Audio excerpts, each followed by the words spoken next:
They said it was just a drill, just a few military trucks rolling through Los Angeles at sunrise. Nothing to worry about. No announcements, no briefings, no orders from the mayor's office. And yet, schools shut down. Radio hosts choked mid-sentence. A woman stood outside a hospital screaming into her phone. They told my brother to stay inside and not ask why. The White House, silent. Trump, missing in action, until a single video clip dropped and everything changed. That clip came from AOC 14 seconds.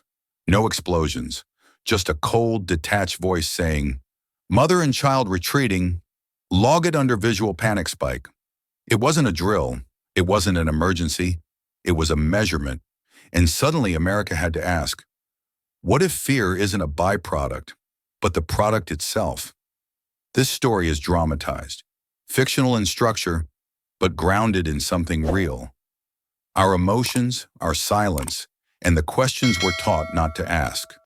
You may not find this on the news, but once you've heard the 14 seconds, you'll never unhear them again. Los Angeles stirred gently that morning, not with drama, but with routine. The streets of Wilshire Boulevard were just beginning to thicken with the hum of commuters and the glow of brake lights stretching block to block. Sunlight bounced off of glass towers and filtered between palm trees like something out of an old postcard. Warm, familiar, a little too bright for 7:30 a.m. Coffee shops opened their windows to the smell of baked sugar and burnt espresso. Radios mumbled in car dashboards. A father gently tapped the steering wheel, coaxing his daughter into a better mood. A cyclist weaved past delivery vans. Nothing unusual, except that something didn't quite feel right. It began as a flicker at the edge of the morning, a quiet disturbance that didn't scream. It simply arrived. Down near South Grand, people looked up from their phones. A line of vehicles, dark green, heavy-bodied, unfamiliar, rolled past like they belonged to another country, another time. They didn't rush. They didn't make noise. They didn't carry any markings, just trucks, armored, uniformed figures seated still inside, helmets down, visors up, no LAPD insignia, no National Guard ID, no explanation. Some paused to watch, puzzled, others started filming. A woman outside a dry cleaner pulled out her phone and whispered, "What is this?" to no one in particular. In a city used to movie sets and music videos staged in the street, it still took a moment to realize this wasn't a shoot. There were no crews, no cameras, no fake explosions, only silence, and the sense that something had slipped out of place. By 7:41 a.m., a clip from someone's phone had already hit Instagram. You could see the truck slow to a stop outside the Kenneth Hahn Hall of Administration. In the background, someone murmurs, "Why aren't there any sirens?" More videos followed. A TikTok showed soldiers, or something close to soldiers, quietly positioning themselves near the steps of the courthouse. Still no statements. Still no warning. The hashtags came quickly. Hashtag downtown quiet. Hashtag Wilshire. Weird hashtag. Whereas the mayor, rumors poured in like wind under a loose door. One tweet suggested a cyber attack. Another mentioned an urban conditioning exercise. Reddit floated something more ominous. This is a dry run for martial law. But the tension didn't come from shouting or chaos. It came from absence. No press vans, no police tape, no overhead choppers. It was like watching a stage being set for a play no one was invited to watch. Inside a classroom in Inglewood, a student looked out the window and asked her teacher, "Is this real?" The teacher didn't know what to say. A mother in Santa Monica kept her children home from school, just in case. A barista downtown forgot to charge 3 customers in a row. And in the middle of it all, a small whisper began to form in the back of everyone's mind. What are we not being told? Across the country in a quiet Capitol Hill office, Alexandria Ocasio-Cortez flipped through her morning schedule. Budget markup session, committee call, a quick 10-minute spot on National Current about inflation numbers. She hadn't yet checked her phone, but the alerts were already stacking. 6 messages, 2 missed calls, and 1 short video, only 14 seconds long, that was already being called the most disturbing thing anyone had heard, without hearing much at all. The Capitol always moved with a kind of deliberate weight. Not fast, not slow, just constant. Like marble didn't bend for breaking news, and people learned to keep pace with the quiet tension of corridors where nothing was ever said plainly. That morning, Alexandria sat at her desk, thumbing through briefing notes she had already read twice. Budget allocations, line items, the kind of gray paper details that mattered in ways most people never saw, until they didn't add up. She had a segment scheduled for 1 o'clock on National Current. It would be about inflation trends and state block grants. 10 minutes. Polite, forgettable.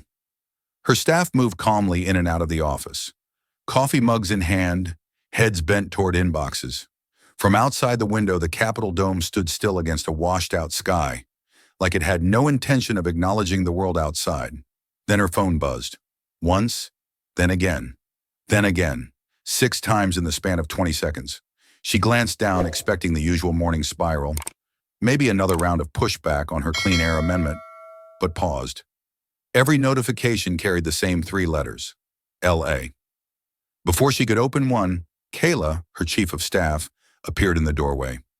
No knock, no smile, just a quiet, alert kind of stillness. "You need to see this," Kayla said, already walking toward her with an iPad in hand. Alexandria pushed the folder aside and took the tablet. The screen showed a video, grainy, handheld, clearly taken from a higher floor in a downtown building. The sound was muted, but it didn't need sound. The images were enough. 3 trucks, military grade, no markings. Soldiers in formation stepping out, no urgency, just a kind of eerie choreography. Their movements were too calm to be response and too exact to be unplanned. For a few seconds, Alexandria said nothing. Her eyes narrowed, scanning the frame.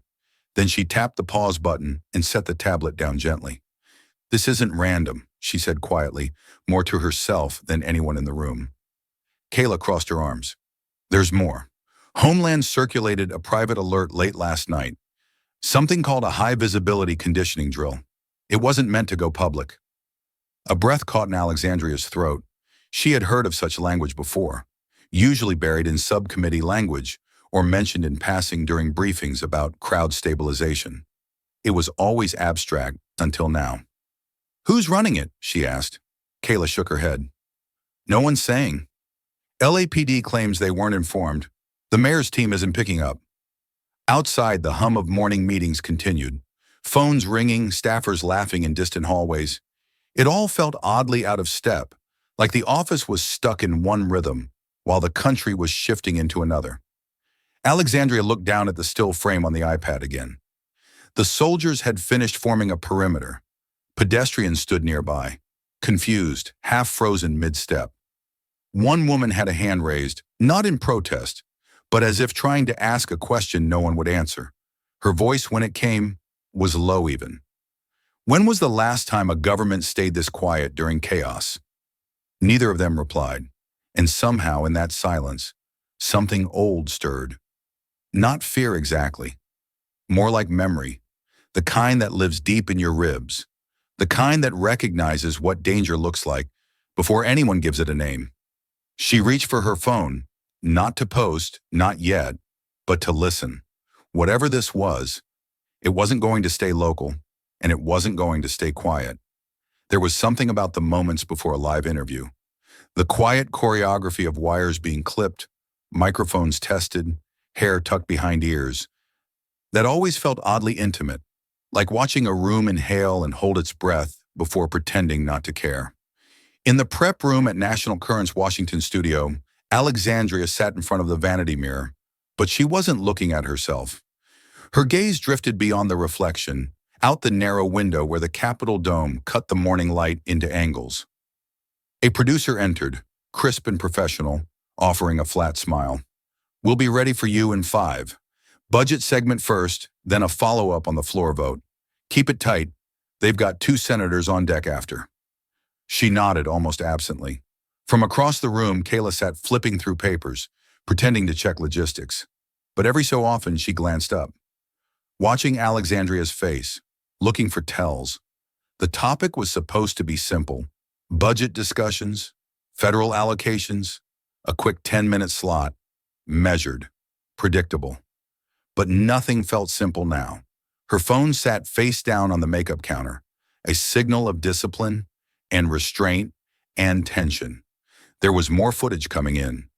New angles of the deployment in Los Angeles. She hadn't opened them? Not yet. There was only so much she could take in before sitting under studio lights.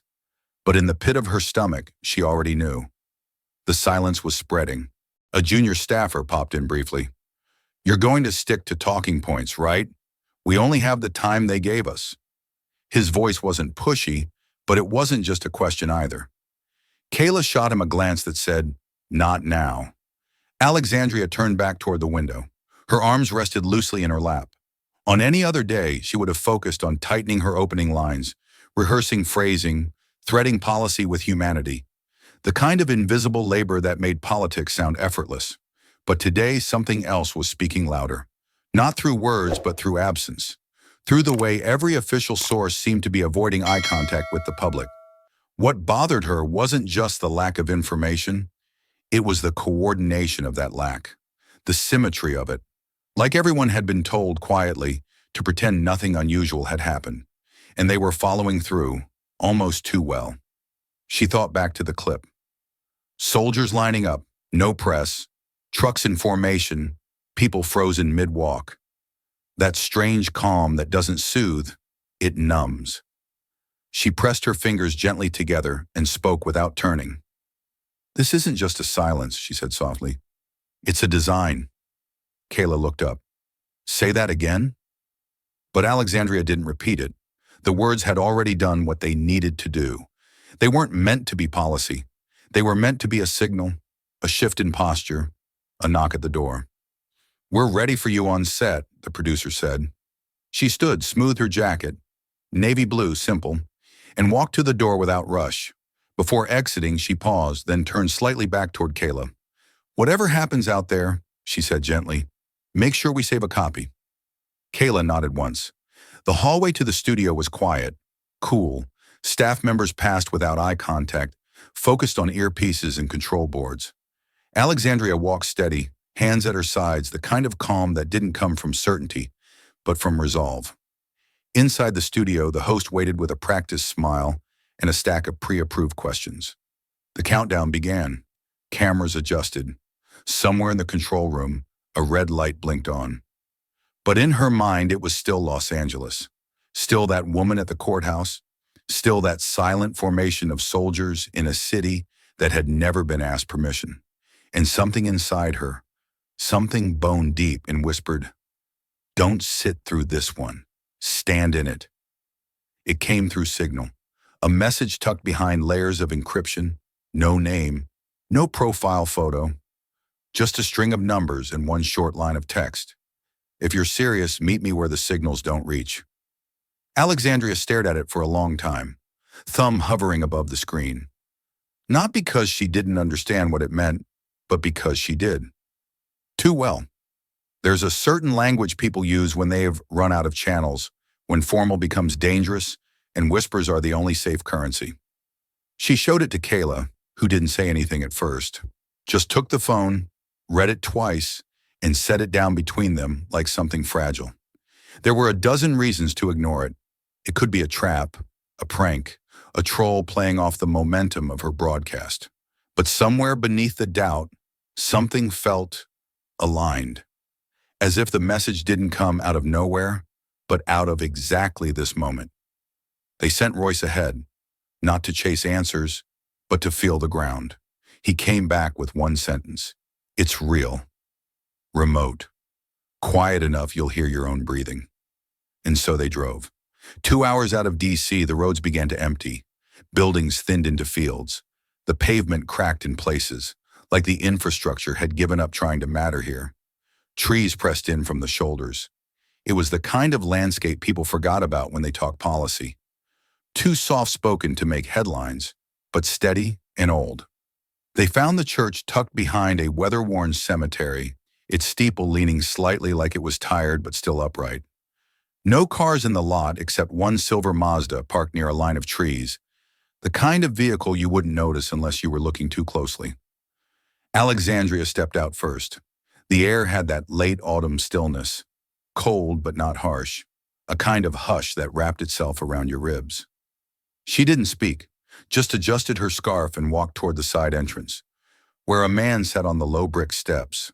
He looked younger than she expected, early 40s maybe, hoodie, jeans, sunglasses. He didn't stand up when she approached, didn't smile, just nodded once and said, almost as if it surprised even him, "You came." She nodded in return. "You reached out." There was a silence that wasn't awkward, only heavy, like two people standing at the edge of something neither of them had words for yet.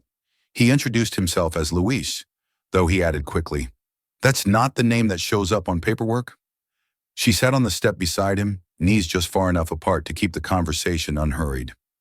Kayla stayed by the car. Royce didn't speak, just scanned the lot, still, sharp. Luis pulled something from his coat pocket. Not a gun, not a phone. A USB drive, small, matte black, no label. "I'm not here to convince you," he said. "You've already seen enough to know this isn't nothing. What I'm giving you was confirms what you felt, and probably shows more." She didn't reach for it yet. "Why now?" she asked. Luis exhaled slowly. "Because I helped build it. I didn't know at first. It was just models, scripts, movement planning. I thought it was theory. But last week I saw my own patterns in motion on live footage. My lines, my timestamps." His voice cracked for a second, but he held it. "They're not responding to chaos. They're rehearsing it." Only then did she hold out her hand. He placed the drive in her palm, then pulled back like it had burned him. "You won't be able to unsee it," he said. Alexandria didn't blink. "I'm not trying to unsee anything." And behind them, in the stillness of that rural church, the silence no longer felt peaceful. It felt strategic. He didn't speak right away. Luis sat hunched slightly forward on the old church steps, hands pressed together like he was trying to keep something from spilling out. The hoodie he wore looked 2 days too old, and the sunglasses didn't hide the fact that his eyes were swollen, ringed with exhaustion. A man who had either stopped sleeping or stopped dreaming. Maybe both. When he finally did speak, the words came carefully, not guarded, fractured, like they had to fight through too many rehearsals in his head before being allowed out loud. "I didn't think you'd actually come," he murmured, voice low and raw. Alexandria didn't answer. She didn't need to. Her presence alone, sitting still, hands folded, eyes steady, said enough. And sometimes the absence of immediate questions makes people talk more honestly. Luis pulled something from his jacket pocket. It was the same USB from earlier, but now under softer light, it seemed heavier somehow. Not in weight, but in consequence. He held it up between them like a small confession. "This isn't a defense mission," he said, the words catching on the edge of his breath. "It's data collection on fear." She didn't flinch, but he paused anyway, watching her face, looking for disbelief maybe, or disgust, or doubt. He found none. Just quiet. That seemed to give him permission. "They called it Scenario G," he continued, eyes darting to the ground and back again. "At first it was just theory. Crisis modeling, crowd dynamics, civil response simulations. I worked on the deployment schedules, motion analysis, radius timing. It was clean work, clinical, until last week." He rubbed his palm against his thigh. The tremor in his hand was subtle but steady. "I started seeing patterns from my own code in live footage. The LA convoy, their stops, the pacing. It matched the sequence we ran in the model last fall. Even the moment they cut communication lines. I wrote that as a public perception stressor during phase 2. He looked up. "But I never thought they'd actually use it." Alexandria tilted her head slightly, not out of surprise but recognition. She had seen this before. Not this exact kind of whistleblower, but this kind of rupture in a person. When someone realizes the system they contributed to isn't just flawed, it's weaponized. Luis took a breath that didn't sound like it reached his lungs. "The footage you've already seen? That's just surface layer. The drive has models, yes, but also logs, voice memos, internal discussions about which cities were best suited for stress testing. They didn't want disruption. They wanted data points. She still didn't speak. There's a certain power in letting the silence carry the weight instead of your voice. It lets truth settle instead of ricochet. I'm not here to win headlines, Lewis added, more softly now. I'm not even here to be safe. I just needed someone who wouldn't panic when they saw the shape of it. Alexandria reached out slowly and accepted the drive without a word.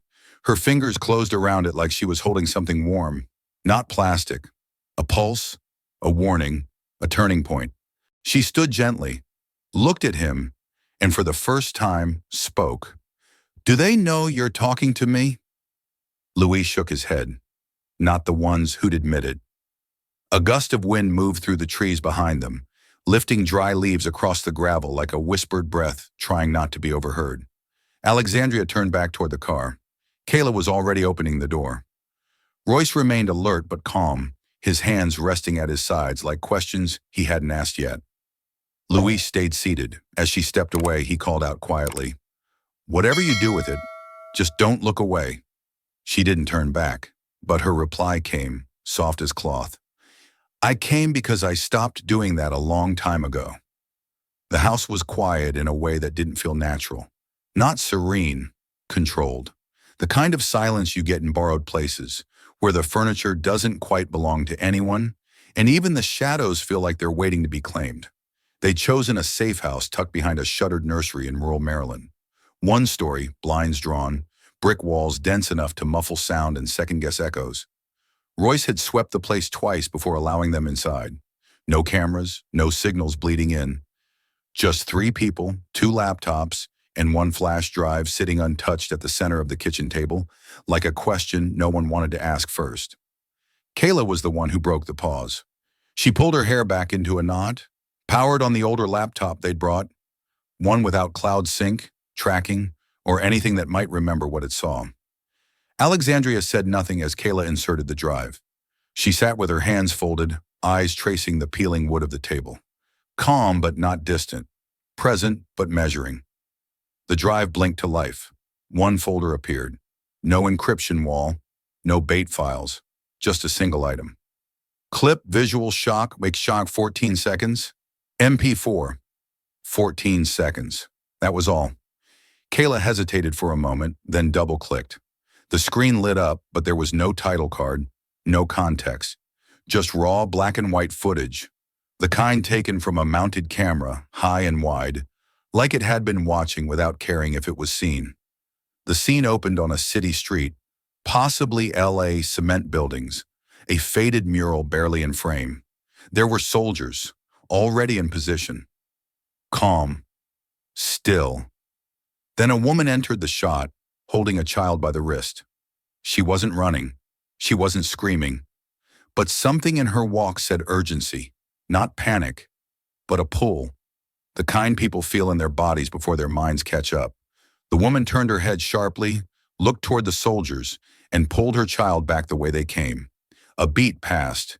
Then from an audio overlay, clipped, formal, dispassionate, a voice spoke, "Sector 4, mother and child retreating." Log it under visual panic spike. The screen went dark, no music, no transition, just silence after. Kayla exhaled, almost as if she'd been holding it the whole time. "They're treating us like numbers," she whispered. Alexandria didn't respond right away. She was still staring at the blank screen, as if expecting more. As if the real message wasn't in what was said, but what was allowed to be recorded. She looked down, then gently folded her arms across her chest. "Like cattle," she said. There was no dramatics in her voice, no punch, just a weight, steady, settled, as if the word itself had substance. Kayla leaned back, rubbed the bridge of her nose, then looked over. "Is that all?" Alexandria nodded slowly. "It's all they needed." The file wasn't long because the point didn't require explanation. It wasn't what they did. It was how they named it. How they measured the moment a mother turned away, not because she knew something, but because she felt it. That moment had a category, a metric, a yield, and somewhere in a database, it now had a value. Alexandria closed the laptop gently, as if the act of shutting it might trap what they'd seen. Hold it in, keep it from spreading too fast through her mind. But it was too late. The phrase had already lodged itself under her skin. Visual panic spike. She stood and walked to the window, not to look out, but to listen. To the wind brushing dry branches, to Royce shifting his weight by the door, to the deep hush of a night that had watched too much and said too little. Somewhere people were still pretending it was just a drill. But now she knew better. Now she had seen the footage. And more importantly, she had heard the tone. The house had grown colder overnight. Not from the weather. The heater hummed gently. The windows stayed shut. But from something more internal.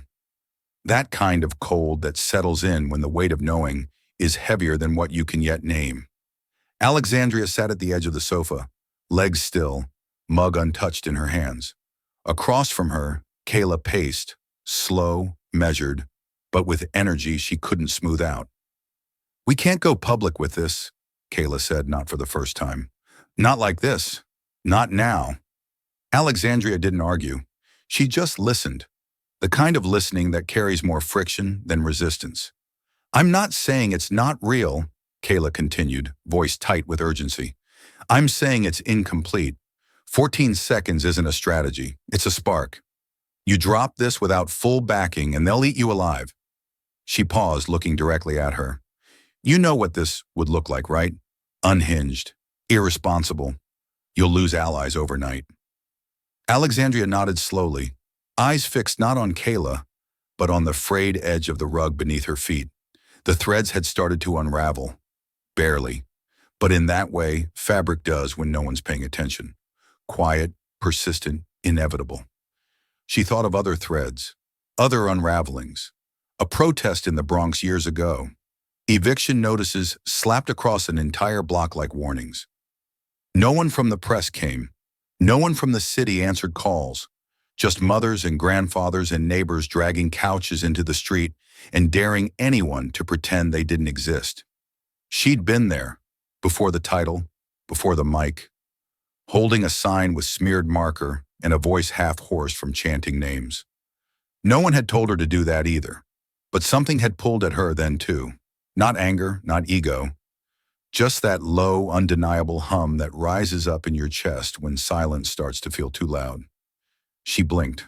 The rug came back into focus. Kayla sighed, softer now. "If this were just about you, I wouldn't fight you on it. But it won't stop with you. They'll drag your mother's records, your college transcripts, everything. They'll turn it all into noise." Alexandria looked up. "So what do we do? Wait for permission to speak?" The question didn't land like an attack. It landed like an echo, the kind that makes a person pause, not respond. There was a long beat. Royce shifted in the hallway. Outside, the trees whispered against the siding, as if even they were unsure how loud to be. Alexandria stood slowly and walked to the small window above the sink. The glass was fogged slightly from the warmth inside, meeting the late autumn chill. She drew her finger gently across it, not to see through, but to make contact. She spoke quietly, almost to herself. "They're already measuring fear." Kayla looked over. "What?" "If fear can be measured," Alexandria said again, turning slightly, "then so can courage." She didn't smile, didn't lift her chin in defiance, just let the sentence rest there. Like a seed left on a table, trusting someone else would know what to do with it. Kayla didn't speak. Neither of them needed to. There wasn't going to be a perfect moment. There never had been. Not when they fought the Amazon deal, not when they pushed back on detention centers, not when Alexandria read testimony from a migrant mother into the congressional record because no one else had. Courage didn't wait for certainty. It showed up, especially when the data said it shouldn't, and now it was knocking again. Quietly, insistently, like a truth too old to stay buried.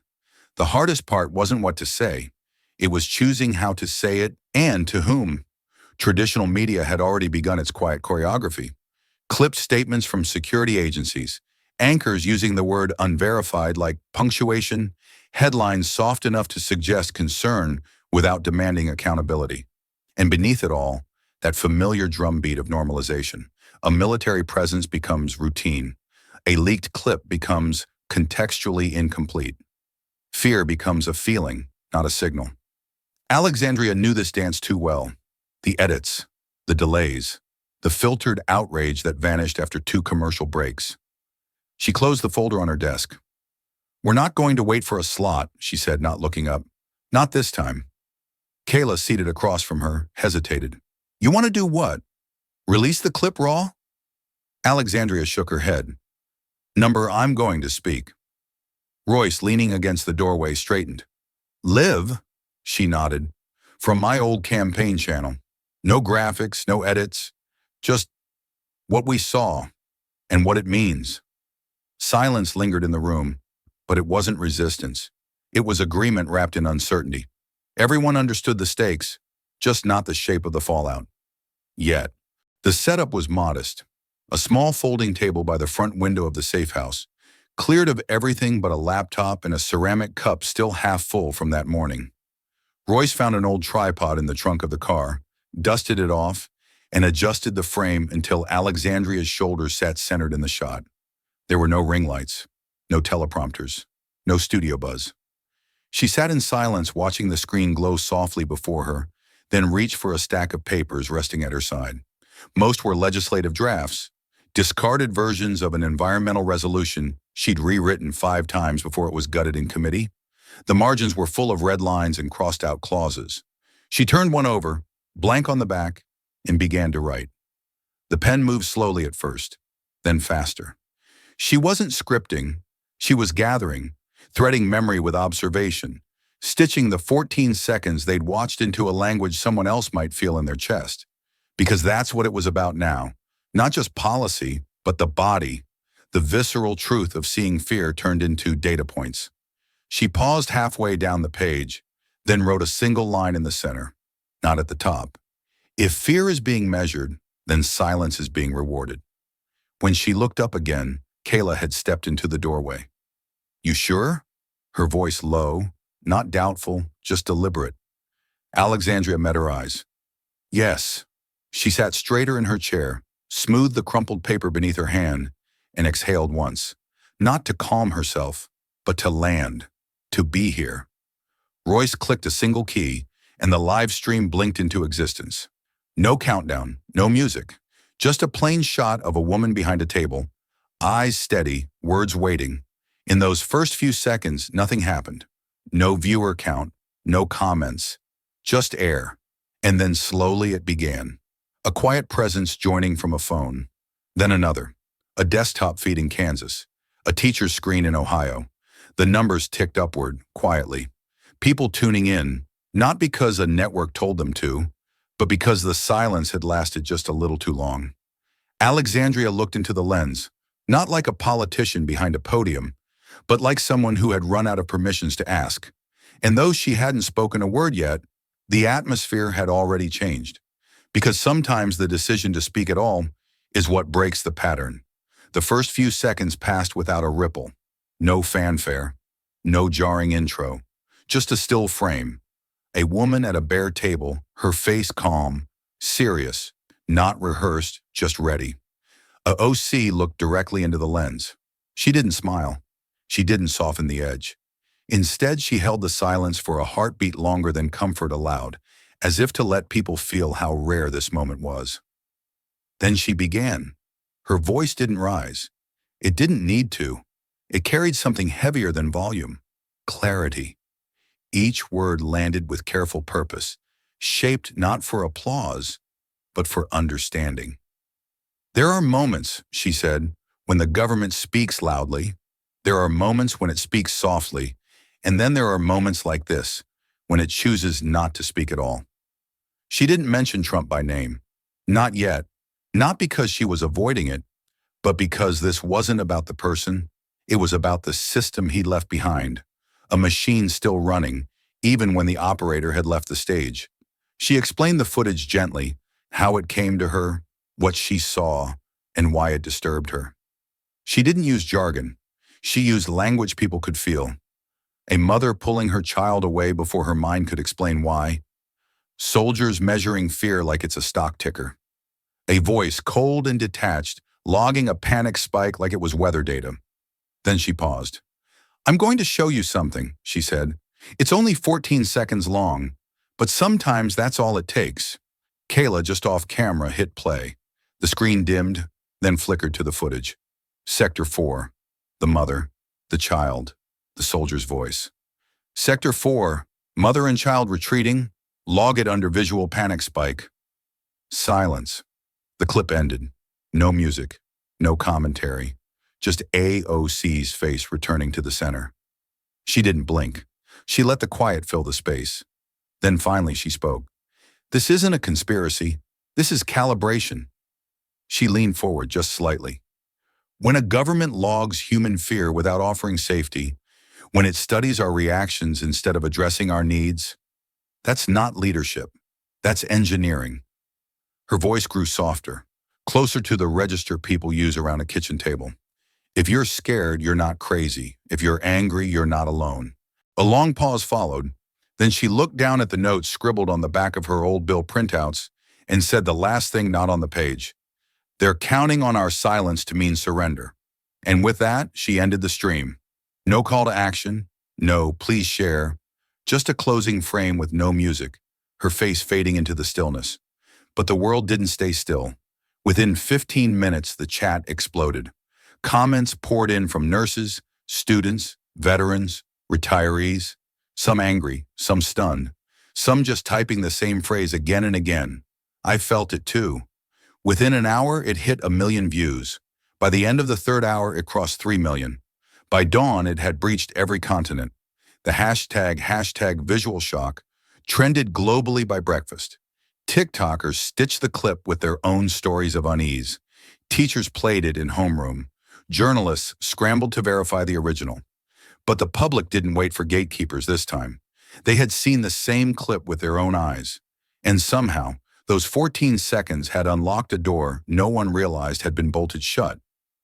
Alexandria sat in the quiet afterward, back at the same table. The comments still ticked upward. She didn't refresh. She just breathed. Not in relief, not in triumph, but in readiness. Because now the silence was broken. And what came next would be louder than anyone expected. It started the way storms often do in politics. Not with thunder, but with a soft, practiced denial. The Department of Homeland Security released a brief, unceremonious statement just before noon. No press conference, no Q&A, just 4 sterile paragraphs posted quietly to their website. At no point has DHS engaged in operations that violate the civil liberties or psychological well-being of American citizens.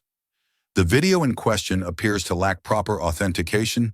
We encourage the public to avoid misinformation during times of heightened sensitivity. It didn't call her a liar. It didn't have to. The ambiguity did the work for them. Within an hour, headlines followed like clockwork. Fox News led the charge. AOC weaponizes fake video to stoke panic. Experts say AI may be involved. The word deep fake spread like ink in water. On cable segments, suited analysts with rehearsed smirks floated just enough doubt. It wouldn't be the first time someone used artificial intelligence to mislead the public, one said, while adjusting his cufflink. Others went personal. "She's unraveling," a pundit chuckled. Paranoia wrapped in lipstick and idealism. They questioned her mental state, her motives, her obsession with surveillance conspiracies. One anchor went so far as to diagnose her live. "This feels less like whistleblowing, more like a need for relevance." No one questioned the voice in the clip. No one asked who would benefit from collecting fear data. Instead, they spun a simpler story. Unstable woman plus suspicious video equals political stunt. And AOC? She said nothing. No rebuttal on Twitter, no follow-up interview, no fiery thread defending herself.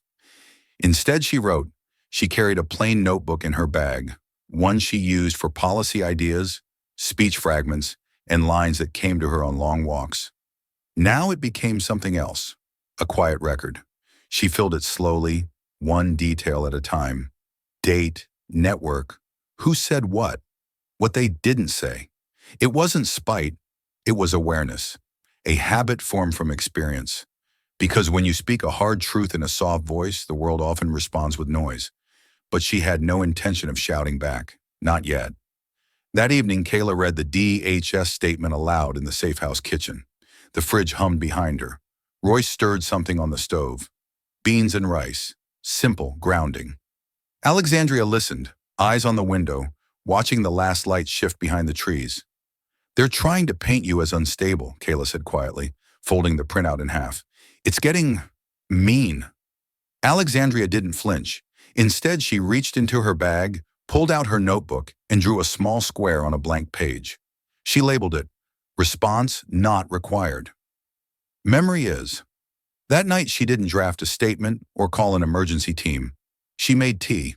She reread the legislation she'd once tried to pass on algorithmic transparency. She circled the part that had been gutted by a committee led by the same party now calling her delusional. And then she wrote something new at the bottom of that page. They'll call it hysteria because hysteria is easier to dismiss than design. What they didn't know, what they never seemed to remember, was that silence wasn't surrender. It was strategy. And the longer they yelled, the clearer the truth would echo when she finally chose to speak again. It was Royce who noticed first. Monday morning, the air outside was muggy, that humid stillness unique to a DC summer just before rain. Alexandria had planned a quiet return to the hill. No statements, just desk work, paperwork, and maybe a short staff check-in. But when they stepped off the elevator and pushed open the frosted glass door to her office suite, something didn't feel right. It wasn't ransacked, not in the way movies show. No papers thrown, no laptops missing, no chaos. In fact, it was the tidiness that made Royce stiffen. Everything was in place, except one thing, the desk, specifically the bottom left drawer. The one AOC always kept locked, the one with the old USB, sealed inside a manila envelope labeled only in her handwriting, "If I disappear, give this to Nina Turner." The lock had been snapped clean, not forced, picked. The drawer had been pried open with care, then closed again with equal precision, almost respectful, almost surgical. A chill settled in the room.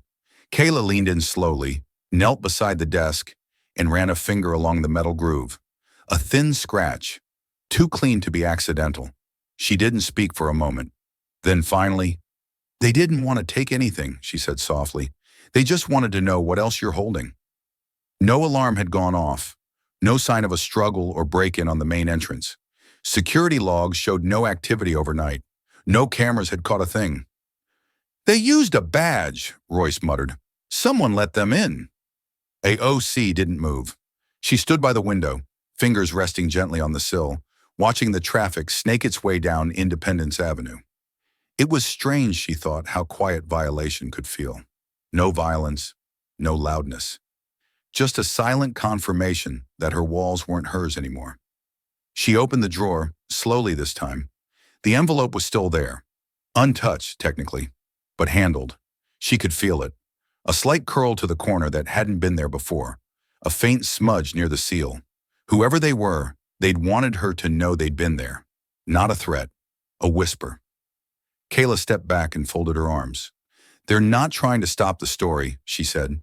"They're trying to calculate the risk of letting it grow." AOC finally turned. Her voice was even. "Then they're not sure what I have." Kayla nodded.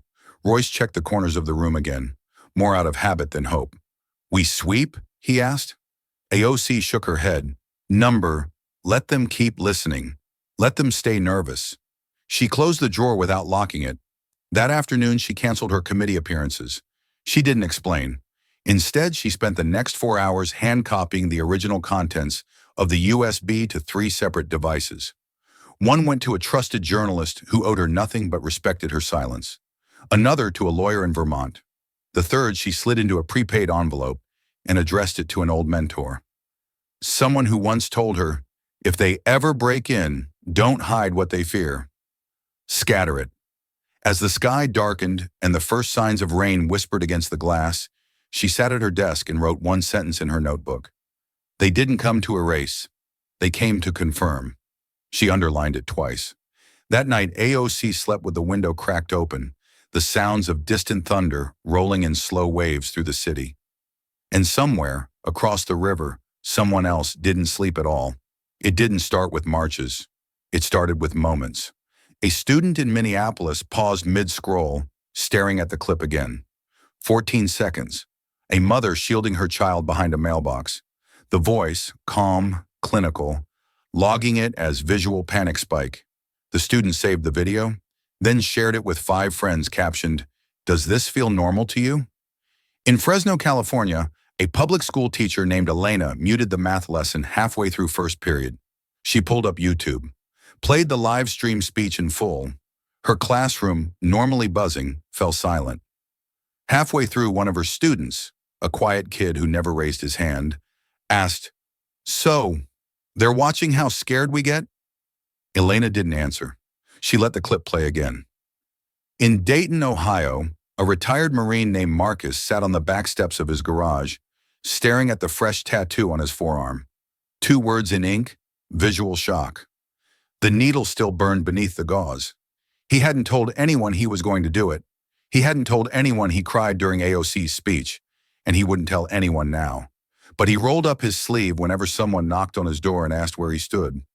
In Portland, someone graffitied the phrase on a concrete bridge, "Calibrated fear is still fear." In Georgia, a pastor replaced his Sunday sermon with a screening of the clip. In Detroit, 2 nurses played it over hospital speakers during night shift. In Brooklyn, a teenager printed the audio waveform on a t-shirt and sold 50 online by midnight.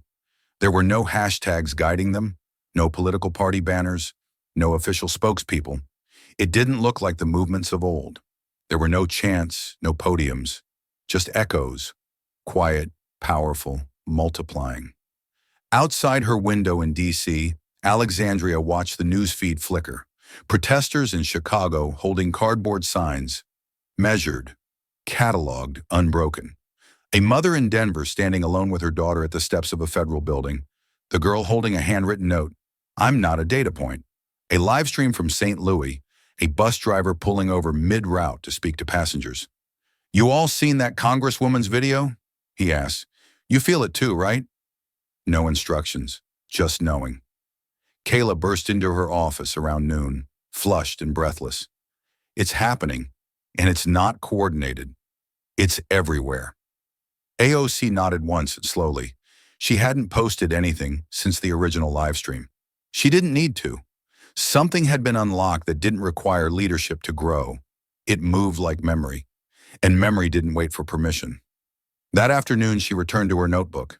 She flipped past the pages where she'd logged the insults, the pundits, the questions, past the square she'd drawn during the smear campaign. She wrote just one sentence beneath it. They thought they were measuring fear. What they stirred was memory. She said it aloud, not loudly, just enough for the room to hear. Royce, leaning in the doorway, looked up from his phone. "You want to say anything yet? They're asking for your voice again." Alexandria looked back out the window. "I already gave them what they needed," she replied gently. "This part doesn't belong to me." Not all revolutions start with noise. Some begin in stillness. When people scattered and unknown to each other recognize the same crack in the world and walk toward it without being told. The message arrived at 2:04 a.m., not through the usual encrypted inbox, not with any subject line screaming urgency, just a silent ping, like a quiet knock on a door no one else could hear. Kayla saw it first. She was curled up on the couch in Alexandria's spare office room, laptop open but forgotten, half asleep with a pen still tucked behind her ear. Luis Serrano's name, 1 line of text. "You've only seen the index. Here's the thesis." There was no signature, no greeting, just a single video attachment, time-stamped and untraceable. They didn't wait until morning. AOC was already awake, as if she'd felt the message before seeing it. She sat across from Kayla, pulling the blanket tighter around her shoulders. Royce entered quietly with black coffee and stood behind them without a word. They pressed play. The screen lit up with the glow of surveillance footage, not from the outside looking in, but from inside a control room. Dim, sterile lighting. Rows of monitors lined a curved wall, each screen showing live street feeds, intersections, alleys, subway stations, homes. No sound, just the hum of machines, the occasional flicker of switching channels. Men in gray uniforms leaned forward, jotting notes. One operator pointed at a monitor. A mother scolding her child on a public bench and scribbled something on a tablet. Another typed into a console, spike, maternal tone, elevated distress. Sector 8.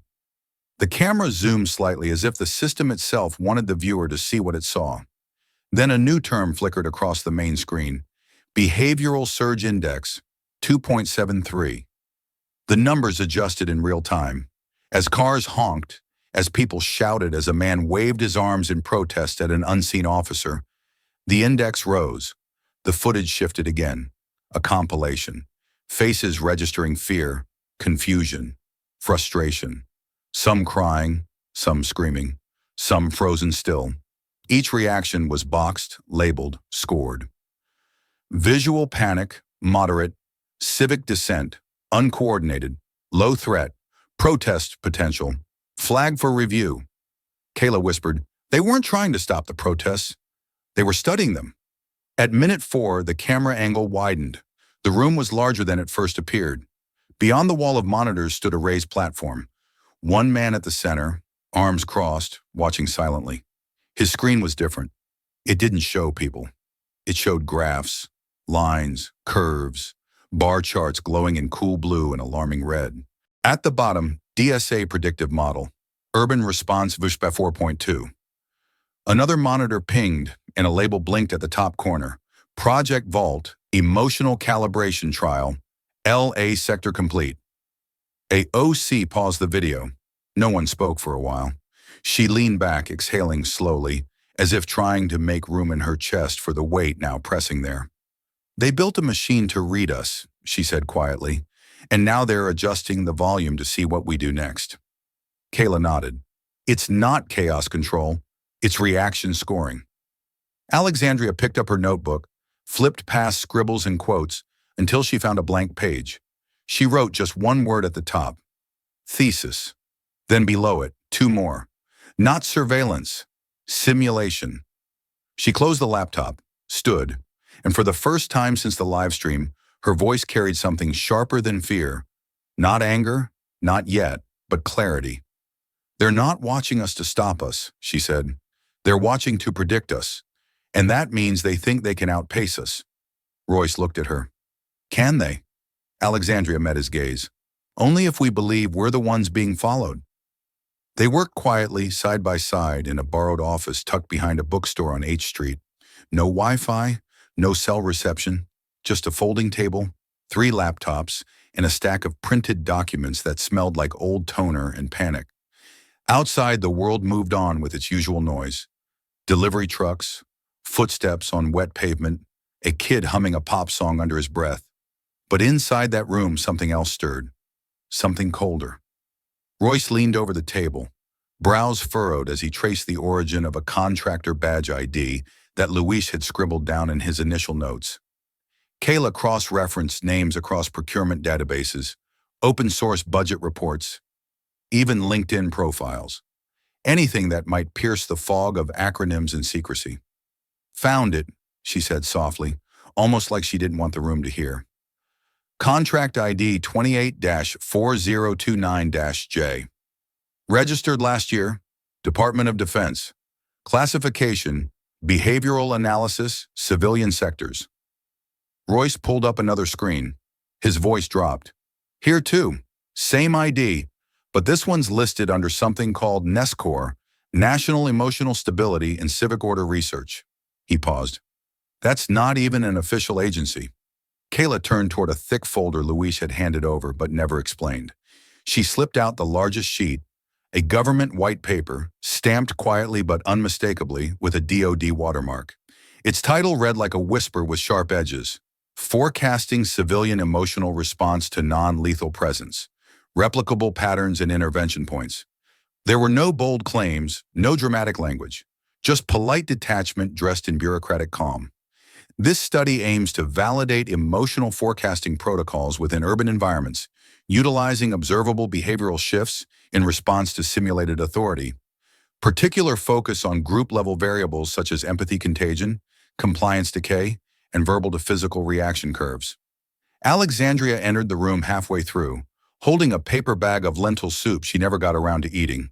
She sat quietly listening, scanning the lines on Kayla's screen. Kayla tapped the PDF again. This isn't about crowd control. This is about emotional engineering. Look here, page 7. Alexandria leaned in. Kayla read aloud. Future recommendations suggest testing under politically charged conditions to measure dissent potential under variable stimuli, noise, troop visibility, gender ratio of personnel. Emphasis on silent deployment for maximum authenticity of civilian emotional data. Royce whistled under his breath. They're treating emotions like weather patterns, forecastable, manageable, profitable. Alexandria whispered more to herself than to them. And then they train the storm to land where it's most useful? Another document surfaced, a subcontractor brief marked confidential, though clearly not secure enough to escape Luisha's conscience. At the bottom, one phrase stood alone in bold: fear is scalable. Deploy accordingly. Silence filled the room again, but it wasn't hollow. It was charged. The kind of silence that knows it has teeth now. Alexandria closed her laptop gently. We can't unsee this. We don't get to. Kayla looked up. Do we release it? Alexandria didn't answer immediately. She stood, walked slowly toward the window where the city stretched out below. The coffee vendors, the interns with briefcases, the mothers rushing strollers toward crosswalks. All so human, all so unknowingly mapped. She finally said, we don't release it. Kayla blinked. We don't? We show it, Alexandria replied, voice steady. Not like a bomb, but like a mirror. People don't run from mirrors. They stare. They ask questions. They remember their own faces. Royce nodded slowly. Then let's make it unforgettable. And so the paper trail stopped being paper. It became memory. And memory, when held collectively, becomes something far more dangerous than proof. It was just past 2 a.m. when AOC sat down again in front of that same modest setup, a laptop camera propped up by a thick copy of the Federalist Papers, soft light spilling in from a nearby desk lamp. No media handlers, no makeup, no rehearsed talking points.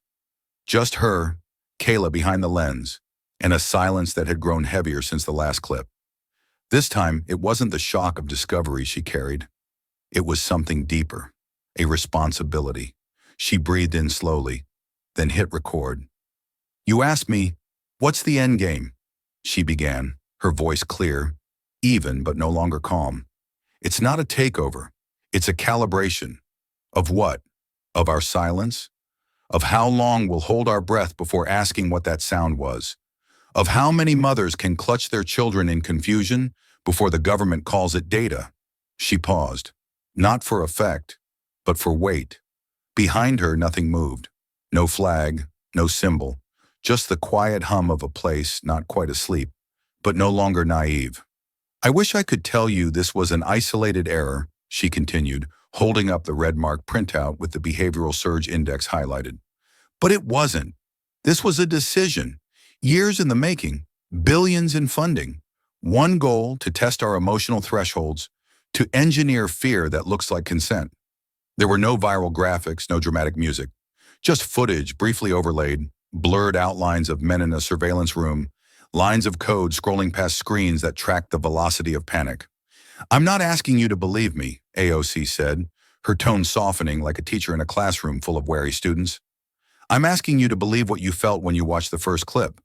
What you felt wasn't conspiracy, it was instinct, and your instincts are valid. She leaned forward now, closer to the lens. If you've ever been gaslit by your own government, this is your receipt. And then quietly she added, they didn't hide it from us. They hid it in us. She clicked stop. There was no live stream this time, just a single upload, unlisted for now, sent first to a small mailing list of public school teachers, nurses, tech workers, and faith leaders. People she'd known from past campaigns. People she trusted to feel before they reacted. Within hours it spread, not through CNN or the New York Times, but through whispers in Telegram groups. Anonymous accounts broke down the footage frame by frame on Reddit. Underground podcasts dedicated entire episodes to her last 3 sentences. Some viewers were skeptical, sure, But the tone had shifted. It wasn't dismissal anymore. It was fear, then fury, then clarity. Ex-military personnel sent encrypted emails to her office. One message simply read, "I worked in Sector 4. She's not lying." A DC janitor left a folded post-it on Royce's windshield. 3 words, "God bless her." The mainstream stayed quiet. Cable hosts joked about another AOC stunt, but under the surface, where truth doesn't need permission to circulate, the story grew teeth. Kayla looked at the analytics late that evening. No blue-check reposts, no political endorsements, but over 2.4 million unique shares. Royce, watching from the kitchen, said nothing. Just poured her tea and turned the lock on the door. AOC, watching the quiet swell unfold in real time, scribbled a note in her journal. "They taught us fear is useful. We just proved memory is more dangerous." And outside, across the country, the silence began to shape itself into questions. And questions once spoken aloud rarely asked for permission again. The ballroom at the Mar-a-Lago estate shimmered in golden glare. Polished chandeliers, champagne flutes, and the soft clink of old money reaffirming itself. It was a closed-door fundraiser, but someone always brought a camera, a cell phone, carefully angled behind a row of floral arrangements. The kind of video that accidentally finds its way online. Just fuzzy enough to be deniable, just clear enough to deliver a message. Trump stood before a room of loyal donors and sycophants, the flag behind him more ornament than symbol. His voice cut through the room, light at first, buoyant in tone. "I mean, really," he said, adjusting his cufflinks as the crowd leaned in. "They think I'm behind every armored truck in LA?" Soft laughter rippled across the room. He paused, just for a breath. But it was enough. He added more slowly, "I didn't drive the trucks. I just wrote the damn playbook." This time the laughter came in waves, louder, more relieved. People clapped, some even stood. But the camera, still as a sniper's gaze, caught something else. The smile that followed wasn't the loose grin of a man playing to his crowd. It was longer than it should have been. Frozen almost. Performed. And just beneath it, his eyes didn't crinkle.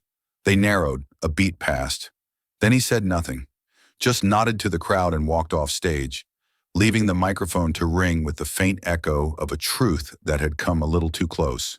By the time the video surfaced, it had already been screen captured, clipped, and sent to Kayla's phone 6 times. She watched it in silence in the corner of the safe house, hunched over the kitchen counter, lit only by the pale blue of her phone screen. AOC was in the next room, sifting through policy memos, preparing a response she wasn't sure anyone would air. Kayla hit rewind, again and again. There it was, that smirk that turned to stillness, that little shift in tone, subtle but unmistakable. She knew spin. She'd spent half a decade decoding dog whistles wrapped in press briefings. But this wasn't spin. This was message. She walked into the living room, held out her phone wordlessly. AOC looked up. They watched it together. When it ended, AOC didn't blink for several seconds. The room felt smaller now, tighter. "He's not mocking," Kayla finally said. Her voice was flat, almost clinical. "He's not even bluffing." AOC nodded. "He's confirming." There was no press release that night, no urgent tweet, no fiery reply on MSNBC, just a scribble in AOC's worn notebook. "He's trying to frame the fear as nostalgia. We can't let him own it." Outside, the wind pressed against the old windows. Somewhere down the street, a dog barked, then stopped. By morning, the video had gone viral in 3 separate ways. Conservative blogs ran with it. Trump crushes AOC's conspiracy. A few late-night hosts spun it into a joke. But others saw something different. Body language analysts began dissecting the clip on independent live streams. Language scholars noted the phrase "wrote the playbook." Deliberate, layered, evocative. More than anything, the tone had changed. It wasn't just about data anymore. It was about authorship. And suddenly people began to ask, not just what had happened in Los Angeles, but who had been preparing for it, long before it happened. AOC sat quietly on the floor that night, back against the wall, knees pulled up, listening to a radio frequency Royce had jury-rigged in the corner. Most channels were quiet, but one, low, garbled, barely audible, carried a sentence that chilled her. The rehearsal phase is complete. She didn't say a word, just closed her eyes and whispered to herself. They never needed applause, only consent, and slowly a different kind of silence settled. Not from suppression, but anticipation. Because some people were finally starting to hear the noise behind the quiet. The first whispers came not from microphones, but from hallway glances. One aide whispering to another, a line in a memo half highlighted, passed under a desk like contraband. In the early hours of a Thursday, while most eyes were still fixed on headlines about armored trucks and live-stream clips, a different kind of document began making quiet rounds on Capitol Hill. It wasn't an accusation. It wasn't even a statement. It was a letter, not yet signed, not yet public. But it was heavy with implication. The language was vague. We write to request the committee consider whether recent public conduct aligns with the expectations of House decorum. No names, no specifics. But everyone knew who it was aimed at. The font was ordinary. The seal was real. The intent was unmistakable. By noon, the political air had shifted. News anchors didn't report it, but the change was felt in small ways. In how doors didn't open for her as quickly, in the way conversations paused when she entered a room. At lunch, Kayla scrolled through updates in silence. She passed her phone to AOC across the booth. On screen, a screenshot of the letter, unsigned but leaked, accompanied by a caption. Something is brewing quietly. AOC read it twice. She didn't flinch. It's designed that way, she said, tapping the table once gently. They don't need the fire, just the smoke. By Friday, several Republican representatives had added their names to the draft. Quiet endorsements, enough to lend legitimacy, not enough to spark real press interest. But it wasn't just Republicans. A few moderate Democrats signaled concern. One even appeared on a morning show saying, I believe in the importance of questions being asked. Worse still, some of her closest allies didn't return calls. A progressive from the Midwest simply said, I'm staying out of this one. A senator who had once called her the conscience of Congress declined to comment. Even within the squad, the energy changed. Ilhan Omar texted a vague, thinking of you, but didn't follow up. Ayanna Pressley was out of state. Cori Bush responded to nothing that week. The only person who remained close in both presence and voice was Kayla, ever at her side, ever reading between lines. It's not betrayal, Kayla said over coffee. It's calculation. They're watching to see if you sink. AOC didn't answer right away. She watched the cream in her cup swirl, then settle. Finally, she murmured, or if I walk across the water again. That night, in her small office on the Hill, AOC sat at her desk with a yellow legal pad, drafting a response she might never send. Not to the press, not to Congress, but to herself. They say silence is dignified, but sometimes silence is engineered. Manufactured compliance. The most efficient muzzle isn't threat. It's the illusion of polite disagreement. I don't fear the letter. I fear how many people pretended it wasn't real. She folded the note and tucked it into the back of her notebook, behind her old campaign trail itineraries. Outside the Capitol, rain fell in steady sheets. The night crew mopped marble floors and rearranged chairs for a session that might never be held. But online, in quiet forums, Discord channels, and group texts passed like lifelines. Her supporters watched the letter surface. Some didn't understand it. Some were afraid. But a few knew the trick. It wasn't meant to win. It was meant to isolate. And yet, sometimes isolation becomes clarity, and clarity becomes courage. In the stillness of her room, lit by a single desk lamp in the dull blue hum of Kayla's laptop, AOC whispered to herself, they're not trying to erase me. They're trying to make me erase myself. She looked up, and for the first time that week, she smiled. Not out of defiance, but recognition. Because now she knew the game. And more importantly, she knew the script wasn't written for her voice. So she folded the letter and slid it into a drawer. Not out of fear, but because the answer would not come in ink. It would come when she stood again. Not as a headline, not as a target, but as a mirror, to a system that flinched when one woman asked too many questions.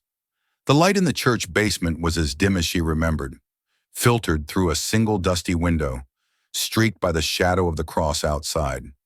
The old bench creaked when she sat. It always had. Nothing had changed here. Not even the smell of old hymn books and damp concrete. Maybe that was why she chose to return. She laid the paper down gently on the table. No laptop, no recording, just the weight of ink on skin. 3 cities typed in plain font: El Paso, Fort Wayne, Stockton. A title in the corner read, Scenario G, Anticipated Rollout. Each name held a rhythm, not of geography, but of memory. Cities with stories, communities stitched together by resilience, now marked by someone else's algorithm. She traced her finger down the page slowly, as if touching it might soften the consequences. The room was quiet. Royce waited upstairs. Kayla had stayed behind to scrub metadata off old files. AOC came alone this time, and not because she had to, because she owed it to the silence. A silence she once mistook for emptiness, but now understood as design. She folded the paper back into thirds and held it against her chest for a moment, not out of sentiment, but steadiness. Then she whispered as if to the walls themselves, "This isn't a war for weapons." She stood, her voice barely above breath now. "It's a war for your perception of reality." She didn't need a speech. The words were already moving. Through timelines, through whispers, through the quiet resolve of people learning to see.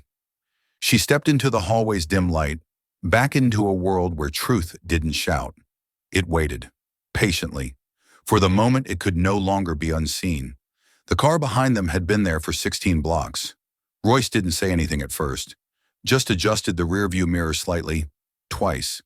Then his fingers tapped the wheel in a rhythm AOC recognized. Not nerves, but calculation. A habit from years of seeing what others missed. "They're not press," he said quietly. She nodded, not asking for more. 2 weeks earlier, Luis Serrano had stopped replying. His last message was a string of coordinates that led nowhere. Kayla filed a missing person alert no one seemed interested in reading. The email bounced back. Server not found. Inside the office, things had grown quieter. Half her staff had taken leaves that quietly became resignations. One donor pulled out in protest, another out of fear. The news cycle had already spun elsewhere. A celebrity scandal, a fabricated feud. What she said they now framed as one perspective. She expected it. It still hurt.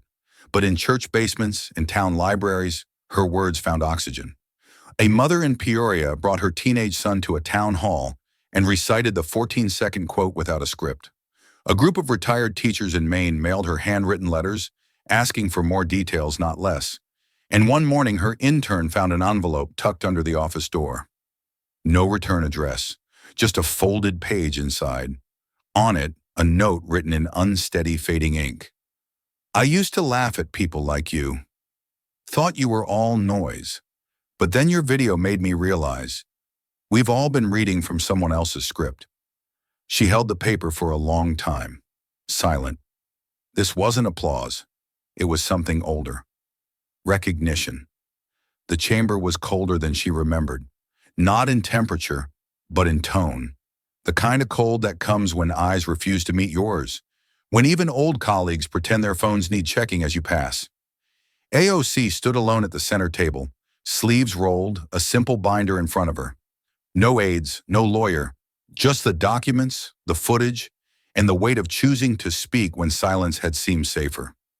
Across from her, the ethics committee sat in rigid posture, faces unreadable, nameplates glinting under fluorescent lights. One of them coughed just before the hearing opened. Another adjusted his microphone 3 times before speaking. When the questions began, they came wrapped in formalism, polite, measured, detached. "Why didn't you follow the standard reporting protocol?" She opened the binder, laid out the flash drive, the PDF logs, the contractor spreadsheets. "Because I tried, I waited, I asked, and I got polite nods from people who couldn't look me in the eye." Pause. "And because the silence was the channel." She let that sit in the air, not rushing to fill it. One member shuffled papers, another leaned back with arms crossed, but none interrupted. When the committee finally adjourned, there was no vote to expel, no formal rebuke, Just a statement issued quietly to the press. Further review needed. And yet by afternoon, the phone call stopped. Scheduled appearances were canceled. Reporters began sentences with formerly influential. The air around her had changed, not punished, not vindicated, just marked. She walked out of the hearing room with her head high, not out of defiance but out of clarity. She hadn't spoken for headlines. She had spoken so someone else wouldn't have to be first. And that, she knew, was enough. She didn't announce it. No press release, no live stream countdown. Just one quiet post on her nearly dormant personal channel.